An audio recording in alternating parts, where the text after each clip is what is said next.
Olá, meu nome é Bel Oliveira, sejam todos bem-vindos ao canal. No vídeo de hoje eu vou explicar para vocês qual é o processo para se casar na Suíça, tanto para quem reside na Europa quanto para quem ainda mora no Brasil. Se você quer saber mais sobre a vida na Europa, como é viver e estudar por aqui e agora como é a vida de casada por aqui, já se inscreve no canal, ativa a notificação que é o sininho que fica aí embaixo, deixa seu like, seu joinha pra gente saber que você gostou desse vídeo, compartilha com seus amigos e amigas e comenta aí embaixo se você conhecia esse processo. Bom, eu trouxe a lista de documentos aqui que eu tive que fazer, né, todas as coisas para não esquecer nenhum detalhe, para contar tudo para vocês. E aí a primeira coisa é que existe um processo diferente para quem mora na Europa e para quem não mora. Eu vou contar primeiro a minha experiência pessoal de uma pessoa que já morava aqui, porque eu já morava aqui para estudar, então é todo um processo diferente do que para quem mora no Brasil, que tem que pedir autorização em um lugar diferente, tem que enviar outros documentos que eu acho que não tive que enviar. Pelo que eu tive dando uma olhada, são coisas diferentes. Também vou falar sobre o fato de que existe união estável para pessoas do mesmo sexo na Suíça. Não é casamento, mas é união estável, então eu vou explicar aqui o processo mais ou menos. E aí são esses os três grupos que eu vou falar. Para quem mora aqui, para quem mora no Brasil e para pessoas do mesmo sexo que pretendem se casar na Suíça. Primeira coisa que eu devo dizer é que é um processo que não é assim tão rápido, né? Acho que tanto para quem mora no Brasil quanto para quem já mora aqui, demora pelo menos entre 2 ou 4 meses. Aqui tem um papel quando a gente foi lá pesquisar o que precisava para casar. Foi no dia 28 de janeiro e a gente se casou em maio, no dia 2 de maio. Esse papel aqui eles deram pro Daniel dizendo tudo que o noivo e a noiva precisavam. E aí tem aqui assinalando pessoa 1 e pessoa 2, colocaram sexo feminino e sexo masculino e todas as coisas que nós dois íamos precisar nesse processo. Não tem nada em português, né, já deixando claro, porque a gente casou no cantão que se fala alemão. Esse documento aqui vem todas as línguas que se falam na Suíça, que são alemão, francês, italiano. Tem romanche, agora eu não tenho certeza se a última língua aqui é romanche ou não, e ele tá escrito em alemão, em italiano, em francês, em espanhol, em inglês e numa outra língua que eu não sei qual é e eu acredito que não seja romanche. Porém, todavia, uma delas você vai conseguir entender se você está indo para lá se casar. Se não conseguir entender, você pode, obviamente, traduzir tudo que está escrito aqui. Então, para mim, o que foi pedido foi a minha certidão de nascimento. A certidão de nascimento tem que ser nova, tipo assim, eu mandei fazer uma outra no Brasil, novinha, tinindo de nova, tipo, feita hoje, para ser levada no lugar que eu precisava, tipo amanhã. Eles falam que tem que ter no máximo 6 meses de validade, mas como o processo é longo, melhor que você faça uma assim, no dia que você resolver juntar todos os papéis que você for levar, aí você tem a sua certidão de nascimento nova. Outra coisa que eles pediram para mim foi o certificado de residência, para dizer onde é que eu moro. No caso, eu moro na Itália, então eles pediram para mim alguma coisa que comprovasse o meu vínculo com esse país, com o lugar onde eu moro, que constasse nessa cidade que eu resido aqui. Uma outra coisa que eles pediram foi um certificado de estado civil, para constar que eu não era casada. Esse certificado de estado civil é feito no Brasil, se chama certidão negativa de casamento, né? Quando você for lá no cartório, inclusive tá aqui a minha, a certidão de nascimento nova e a certidão negativa constando que eu nunca me casei no Brasil em nenhum outro lugar, né? Depois pediram o meu passaporte ou uma identidade válida, eu levei as duas coisas porque eu tenho identidade italiana. As pessoas acham que não sabem muito bem, mas quando você reside na Itália, mesmo que você não seja italiano, mesmo que você não tenha dupla nacionalidade, você residindo legalmente no país tem direito de ter uma identidade. Eu tenho identidade, então eu levei a identidade italiana e o meu passaporte brasileiro. Lembrando que a identidade italiana é uma coisa que você tem só para fins de apresentar dentro do país, não pode sair do país com ela, não pode fazer nada assim, é só para você ter uma identidade como a gente tem um RG no Brasil. E outra coisa que pediram para mim foi o meu permesso de soggiorno, que é minha permissão de residência aqui, que é o meu cartãozinho que diz por que eu vivo aqui, que tá dizendo lá que é a título de estudo e de quando a quando ele é válido. Pro Daniel eles pediram certidão de nascimento, que também deveria ser nova, a certidão de estado civil para dizer que ele nunca foi casado, o passaporte dele e a permissão de residência dele na Suíça. As permissões de residência na Suíça são C, B, A, N, F, S ou L. Isso eu não vou saber explicar porque eu não tenho permissão de residência na Suíça ainda. Mas é isso que se pede para uma pessoa que reside na Suíça e é europeu. Então a gente reuniu todos esses documentos e aí a gente voltou lá no mês de março, se eu não me engano. Com essa lista de documentos na mão, o que a gente fez? Começou a providenciar as coisas que a gente ainda não tinha. Eu, por exemplo, não tinha uma certidão de nascimento nova, apesar de ter ido no Brasil em janeiro, a gente foi em época de festas, então a gente não pensou em fazer isso, realmente a gente nem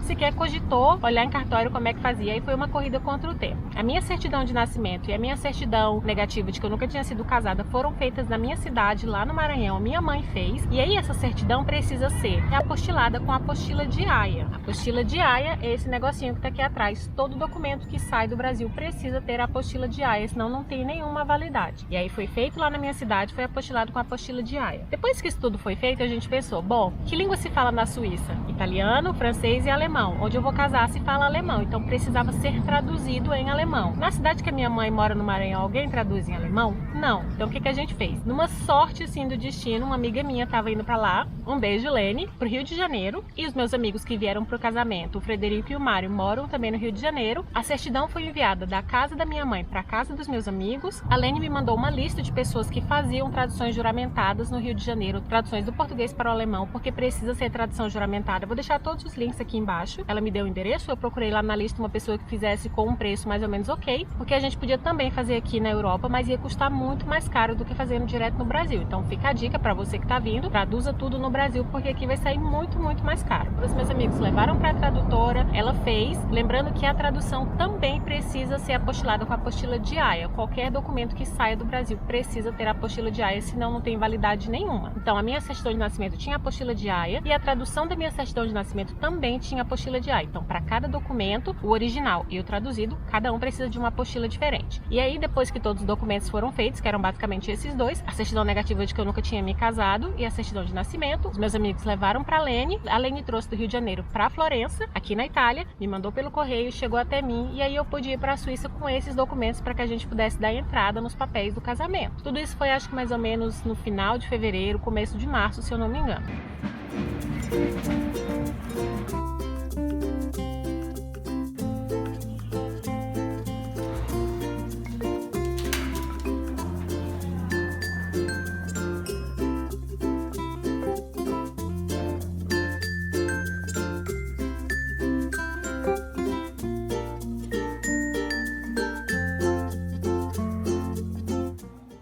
Quando a gente foi lá levar todos os papéis, a mulher pegou os papéis, analisou, verificou se eram válidos, se estava tudo traduzido, se estava tudo apostilado, se o Daniel também tinha trazido os documentos dele, as coisas que eles tinham pedido para nós. E aí ela deu pra gente esse papelzinho aqui, falando que a gente tinha uma reunião prévia que seria marcada pro dia 10/4, às 9 horas da manhã, e que a gente deveria trazer as nossas identidades e os nossos passaportes. Nesse papel também fala a quantia que você tem que pagar pelo casamento, só que ela pode variar para mais ou para menos e pode também alterar de cantão para cantão, como eu já falei algumas vezes, a Suíça é dividida em cantões. Os cantões são como os estados brasileiros, né? Então pode variar de cantão para cantão. No cantão de base eles tinham falado que seria em torno de 500 francos. E ainda nesse dia eles perguntaram pra gente se a gente já tinha mais ou menos uma ideia do dia que a gente queria casar. A gente tinha em mente que queria casar num final de semana, que seria no dia 4 de maio, que seria num sábado. Só que os casamentos às sextas e sábados só são feitos para as pessoas que falam alemão, no caso do cantão alemão, né? Se você não falar o idioma do local, não tem ninguém para traduzir. Então, para casar em inglês, você só pode casar de segunda a quinta-feira. E a data mais próxima que tinha seria no dia 2 de maio, que era uma quinta-feira. Tinha lá uma lista de horários pela manhã, e aí o primeiro horário era 8h30 da manhã, acho que até meio-dia, não sei. A gente escolheu às 9 horas da manhã porque parecia o mais conveniente para o que a gente queria fazer. Ela deixou bem claro que essa data aqui era uma data prévia, que ela não tinha como confirmar até que a gente tivesse essa reunião do dia 10/4, para que a pessoa analisasse os nossos documentos, né? No momento que a gente entregou, a pessoa ia analisar tudo, ia ver se estava certo, se estava errado, se tinha alguma coisa para corrigir. E aí nesse dia 10 é que eles iam realmente, de fato, confirmar se a gente podia ou não podia se casar no dia 2/5. Lembrando que eu falei que os casamentos aos sábados são só para quem fala alemão, é verdade, mas só se pode casar no primeiro sábado de cada mês, para quem falar alemão. Então, se você um dia sonhar em casar num sábado na Suíça e você falar alemão, lembre-se que você tem que ir com bastante antecedência, porque é só um sábado por mês. Todo mundo quer casar no sábado. A gente entregou os documentos, não pagou nada, tudo bem, voltou para casa. E aí no dia 10/4, 10 de abril, a gente voltou lá de novo. A gente teve uma reunião com uma pessoa, acredito eu que seja como advogado do cartório, se chama Zivilstandsamt, que é cartório em alemão, acho que mais ou menos essa tradução. E foi onde a gente casou, e ele levou a gente para uma salinha, marcou às 9, se atrasou um pouquinho, uma coisa muito não usual para suíços. Ele se atrasou, sei lá, 10 minutos, mas foi lá pedir 1000 desculpas porque tinha se atrasado 10 minutos. A reunião consistiu basicamente em conferir documentos e confirmar perguntas que ele ia fazer pra gente. A primeira coisa que ele perguntou era se os nossos nomes estavam certos, né? Se o meu nome de solteira estava certo, se o nome do Daniel estava certo, os nomes dos nossos pais também, de ambos os pais, de todos os lados. E a gente conferiu tudinho e disse que sim. Se tiver algum erro, é um problema, porque aí você precisa levar o documento de volta no meu caso, né, tinha que levar de novo pro Brasil, traduzir tudo de novo, mandar pra cá. Felizmente não tinha nenhum erro, a gente conseguiu fazer tudo em tempo hábil. O cara fechou essa pastinha de documentos. Na segunda pastinha de documentos ele perguntou pra gente se a gente era adotado, porque caso a gente fosse adotada, eu acredito que algum procedimento deveria ser tomado para verificar se a gente não era da mesma família. Perguntou se a gente era também da mesma família próxima, né, primos ou irmãos ou parentes de primeiro grau que não pudesse se casar por uma razão que lá na lei suíça não permite que primos se casem, nem que irmãos se casem. Isso aí não se permite em lugar nenhum do mundo, né? Também perguntaram se a gente era meio irmão, né, tipo filho de um com pai de outro, mas nada disso aconteceu no nosso caso. Na primeira parte eles perguntaram se a gente não tinha sido casado ou não teve numa união estável, nem eu nem ele, em uma outra ocasião com outras pessoas. O próximo passo foi a respeito dos nomes de família. As opções na lei suíça seriam eu manter o meu nome, eu tirar completamente o meu nome e usar só o nome do meu marido, o meu marido tirar o nome dele e usar somente o meu nome. O cara falou que tinha uma possibilidade de consultar a lei brasileira e saber se podia fazer como a gente faz no Brasil, que a gente mantém o nome da mãe, tira o nome do pai e fica com o nome do marido. Mas deixando claro que na lei suíça existe um nome de família. No nosso caso, ele consultou a lei brasileira e eu permaneci com o nome da minha mãe e adotei o nome do Daniel. Daniel só tem um nome, né? Aqui na Europa, geralmente, as pessoas só têm o nome do pai, que é bastante estranho e sexista no meu ponto de vista, né? Porque a mulher, enfim, gesta, pare, mas não tem direito de colocar o nome. Porém, no meu caso, por ser brasileira, veio o nome da minha mãe, como sempre tive, e o nome do meu marido. O nome de família é o nome que eles usam para colocar na correspondência, em documentos oficiais, quando os filhos nascem, o nome de família é aquele nome do pai. Só que no nosso caso, por sermos um casal em que cada um tem uma lei vigente, né, no seu país, a gente pode registrar os filhos como o meu nome foi registrado, continuar o nome da mãe e o nome do pai. Quando eu fiz a pergunta a respeito do sobrenome, se seria possível manter o sobrenome da minha mãe e só adicionar o sobrenome do Daniel, o cara falou, não sei se pode, não sei o que, e aí saiu para consultar, falou assim, eu acho que pode, mas eu preciso ter certeza. E ele saiu de lá da sala que a gente estava, foi para consultar, quando ele voltou dizendo que podia. Conferiu todos esses papéis, fechou todas as questões, a gente assinou várias vias de tudo aquilo que a gente falou, a gente assinou para confirmar que a gente estava falando a verdade. E aí, se você não falar a verdade, existe a possibilidade de você ir para cadeia, porque você tá dando falso testemunho das coisas que você falou. O nome do seu pai tá certo, o nome da sua mãe tá certo, o seu nome tá certo, não sei o que, todas as informações que você dá tem que ser legítimas e tem que ter como você confirmar aquilo que você tá dizendo, provando com os documentos que você trouxe, né? Assinamos os papéis, ele falou, agora vocês podem ir lá para outra sala, que é tipo a sala do pagamento, e aí vocês vão lá pagar aquilo que vocês têm que pagar por esse casamento. Só que antes de mandar a gente para essa salinha do pagamento, ele falou que a gente poderia casar entre 20 de abril e 11 de julho, apesar da gente já ter escolhido uma data prévia, mas como eu falei para vocês, era só uma data prévia. Até que essa entrevista passasse, a data era só uma expectativa. Apesar de que, pelo que a gente soube, eles nunca mudam a data, eles sempre confirmam, você só tem que levar os documentos, ele vai conferir os documentos, é só essa entrevista, esse negócio para saber se é isso mesmo. Em todo caso, eles deram pra gente a possibilidade de casar depois de 10 dias dessa entrevista até julho, se a gente quisesse. Então não era uma data fixa. Se a gente por acaso resolvesse mudar, não quisesse mais casar no dia 2, a gente poderia modificar naquele momento, não depois, né? Que a gente pagou pelo casamento não está incluído absolutamente nada. É só o valor da papelada, da documentação. A sala onde o casamento é celebrado tem capacidade para 23 pessoas. Se você tiver mais convidados que isso, vai ficar em pé, mas no nosso caso a gente tinha exatamente 22 ou 23 convidados. Ela perguntou se a gente queria trocar a aliança, porque nem sempre as pessoas trocam a aliança. Se você trocar, é lógico que vai ser um pouco mais longo, porque ele vai falar lá umas palavras. E é engraçado porque na hora da celebração a gente fica sentado de frente pro cara. Cada um de nós tem que trazer uma testemunha, na verdade. Eu não tinha mencionado essa parte ainda, mas cada um de nós, para casar, precisa trazer uma testemunha. Então, quando você for casar na Suíça, você precisa trazer uma testemunha que confirme que te conhece. Essa pessoa precisa trazer o passaporte dela no dia do casamento e ela vai assinar um papel no final do casamento. A minha testemunha foi meu amigo Frederico, um beijo, Fred, e a testemunha do Daniel foi um amigo dele, que é o Max. Enfim, essas pessoas assinaram lá e o cara fica de frente pra gente e ele começa a falar umas coisas que você olha pra ele e você jura que ele tá falando de amor, de não sei o que, e ele tá falando só de lei, só que ele tá com uma cara muito feliz, assim, uma cara muito...